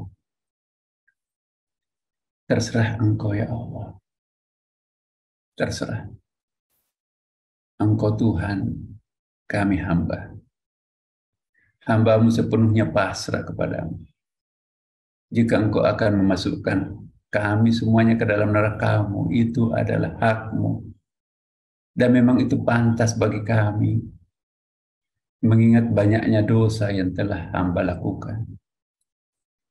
Akan tetapi, ya Allah, jika Engkau akan memasukkan hamba-Mu ke dalam surga-Mu, tidak ada yang bisa menghalangi-Mu, ya Allah. Karena hamba-Mu yakin Engkau lebih menonjol sebagai Tuhan yang Maha Pengasih dan Maha Penyayang, ketimbang sebagai Tuhan yang Maha Keras dan Maha Penyiksa. Ya Allah, Ya Sami', Ya Allah, jika Engkau menghukum hamba-Mu, tidak ada manfaatnya bagimu, ya Allah. Jika Engkau mengampuni hamba-Mu, tidak ada mudaratnya bagimu, ya Allah. Tidak ada jalan bagi kami untuk melindungi diri dari dosa dan kesesatan, kecuali penjagaan dan penguasaan-Mu, ya Allah. Muraqabah-Mu, ya Allah. Tidak ada cara untuk mencapai amal yang baik kecuali dengan kehendak-Mu, petunjuk-Mu, ya Allah. Sungguh hamba-Mu takjub, benar-benar takjub, karena begitu banyak dosa dan kealfaan yang dilakukan hamba-Mu ini, tapi bersamaan dengan itu pula hamba-Mu merasakan banyaknya anugerah dan kebaikan dari-Mu, ya Allah. Ya Allah, Ya Rahman, Ya Rahim, hamba-Mu sadar. Karena itu, ya Allah, ajarilah hamba-Mu agar bukan hanya pandai mensyukuri nikmat-Mu, tetapi juga pandai bersabar terhadap cobaan-cobaan. Ajarilah hamba-Mu ini agar bukan hanya mampu bersikap ikhlas, tapi juga mampu bersikap istiqamah di dalam menjalani kehidupan ini. Ajarilah hamba-Mu hanya bisa bersikap kritis, juga bisa bersikap santun, ya Allah. Ya Allah, ajarilah hamba-Mu agar bukan hanya berani melakukan kebenaran, tetapi juga takut melakukan pelanggaran. Ajarilah hamba-Mu agar bukan hanya pandai melihat kelemahan-kelemahan orang lain, tetapi juga pandai melihat kelemahan dirinya sendiri. Ya Allah, ajarilah hamba-Mu agar bukan hanya mampu bicara banyak, tetapi juga mampu berbuat banyak. Insya Allah. Ya Allah, ajarilah hamba-Mu agar bukan hanya mampu memahami fenomena-fenomena yang zahir, pohon, langit, bumi, bintang, dan seterusnya, tetapi juga mampu memahami fenomena batin di balik itu semuanya. Bukakanlah cadar-cadar rahasia yang menutupi dirimu, khususnya kami, jamaah kami di sini, bisa menangkap sinyal-sinyal hakikat-Mu, ya Allah. Ya Allah, ajarilah hamba-Mu agar bukan hanya mampu menjadi orang pinter, alim, tapi juga mampu menjadi orang yang arif, bijaksana, al-arifin. Ya Allah, ajarilah hamba-Mu agar bukan hanya mampu mengetahui apa yang diamalkannya, tetapi juga mampu mengamalkan apa yang diketahuinya. Setiap hari kami belajar, tapi tidak setiap hari kami melaksanakan apa yang kami ketahui darinya. Ya Allah, ajarilah hamba-Mu agar bukan hanya bisa menjadi pemimpin yang baik, tapi juga mampu menjadi rakyat yang baik. Jangan hanya kami pintar menjadi tokoh masyarakat. Ajarilah kami untuk bisa menjadi masyarakat biasa. Ya Allah, ajarkanlah kepada kami para hamba-Mu. Ya. Bukan hanya bagaimana menjadi orang baik, tapi juga bagaimana mempersiapkan anak-anak dan generasi masa depan kami lebih baik. Ya Allah. Insya Allah, ya Allah, ya Afu. Kami mohon pengampunan-Mu, ya Allah. Benar-benar pagi hari ini, pada hari yang mulia, hari Jumat ini, ya Allah, kami mohon betul-betul pengampunan. Karena di hadapan kami ada banyak orang lemah, membutuhkan bantuan tapi tidak kami hiraukan, tidak kami bantu. Di hadapan kami ada banyak orang yang didolimi, memohon perlindungan tapi kami tidak lindungi. Di hadapan kami ada orang banyak yang susah, memohon bantuan, tidak kami hiraukan. Ya Allah, di hadapan kami ada banyak orang meminta maaf, tapi belum kami maafkan. Di hadapan kami ada suguhan dosa dan maksiat, tapi belum kami bisa menolaknya, ya Allah. Di dalam diri kami ada hak-haknya orang lain, tapi belum kami penuhi, ya Allah. Di pundak kami ada kewajiban terhadap-Mu dan terhadap orang lain, tapi belum kami penuhi, ya Allah. Kepada kami ada orang yang berbuat baik, tapi tidak kami berterima kasih kepadanya, ya Allah. Malu hamba-Mu, ya Allah. Di dalam benak kami ada aibnya orang lain, tapi tidak kami sembunyikan. Bahkan kami forward kemana-mana, ya Allah. Di dalam diri kami ada kebaikan orang lain, tapi tidak kami hargai. Ya Allah, ya Ghafur, kamilah yang bertambah panjang usianya, yang bertambah banyak pula dosanya. Ya Allah. Ya Allah, kami tidak punya Tuhan selain hanya Engkau, ya Allah.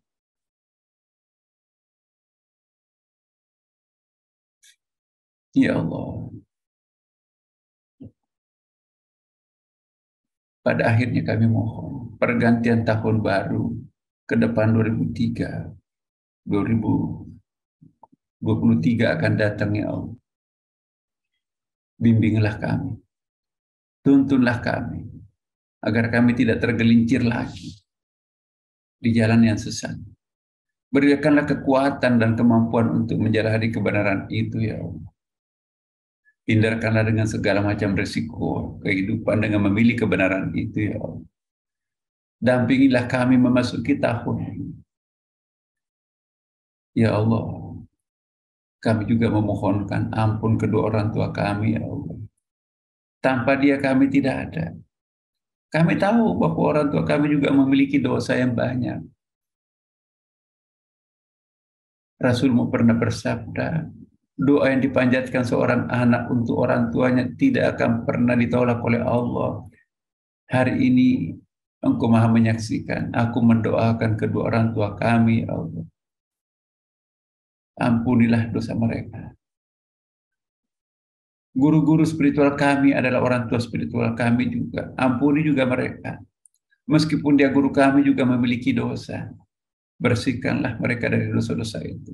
Tidak ada yang menghalangimu, ya Allah, kalau Engkau akan memaafkan itu semuanya. Anak-anak kami juga, cucu kami, ya Allah, izinkanlah kami menitipkan kepadamu. Sepenuhnya kami titipkan kepadamu, ya Allah. Kami kadang-kadang sulit, bahkan terkadang frustrasi, membimbing, membina anak-anak kami. Tanpa bimbingan pertolonganmu, ya Allah, apalah artinya kami sebagai orang tua. Tidak sanggup lagi untuk menghadirkan anak-anak yang soleh dalam masa seperti sekarang ini. Tanpa uluran tanganmu, tidak mungkin ada keselamatan bagi keturunan kami. Izinkanlah kami menitipkan anak-anak kami kepadamu, ya Allah. Ya Allah, masih banyak anggota keluarga kami yang belum mau tersentuh dengan air wudhu, belum mau tersujudkan di hadapan sajadah. Kami pasrahkan seluruh urusan kami kepadamu, ya Allah. Kami yakin pada hari yang sangat mubarak, hari Jumat ini Engkau mendengarkan doa-doa kami, ya Allah.